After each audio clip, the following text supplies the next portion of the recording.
नौघाट नवाबगढ़ में चल रहे अवैध खनन पर आखिर कार्रवाई करने में क्यों असमर्थ है संबंधित विभाग। पचवादून विकास नगर से लगे डाकपत्थर नवाबगढ़ पुल नंबर 1 क्षेत्र में आपको आए दिन खतरों के खिलाड़ी बनकर डंपर ट्रैक्टर ट्रॉली को दौड़ते हुए खनन माफियाओं को आप देखते ही होंगे, जो कब राहगीरों के लिए यमराज बनकर आ जाए कहा नहीं जा सकता।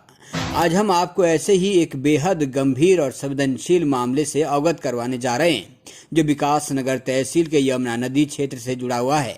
मात्र 10 से 12 बीघा आवंटित हुए पट्टे की आड़ में यमुना नदी में अवैध मशीनी खनन का ऐसा भयावह दौर चल रहा है, जिसने नदी के अस्तित्व को ही खतरे में डाल दिया है। ग्राम पंचायत नौघाट और नवाबगढ़ के इलाके में पट्टा धारकों द्वारा दिन रात सैकड़ों जेसीबी नुमा ट्रैक्टर जैसी मशीनों से यमुना नदी को खोदा जा रहा है।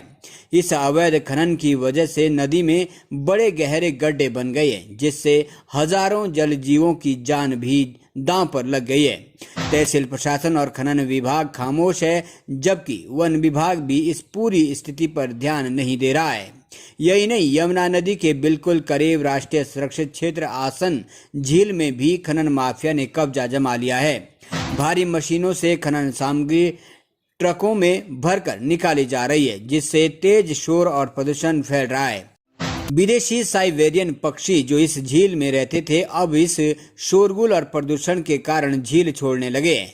यह सब होने के बावजूद हाईकोर्ट, नैनीताल, एनजीटी और राष्ट्रीय हरित प्राधिकरण के आदेशों की खुलेआम अवहेलना हो रही है। सूत्रों की माने तो पट्टा धारकों के पास जो रिवर ट्रेनिंग पट्टे थे, उनकी वैधता भी अप्रैल माह में खत्म हो चुकी है, लेकिन शासन प्रशासन की मिलीभगत के चलते यह अवैध खनन जारी है। अगर तुरंत इस पर सख्त कार्रवाई नहीं हुई तो यमुना नदी के साथ साथ आसन वेंटलैंड क्षेत्र की राष्ट्रीय धरोहर पूरी तरह बर्बाद हो जाएगी।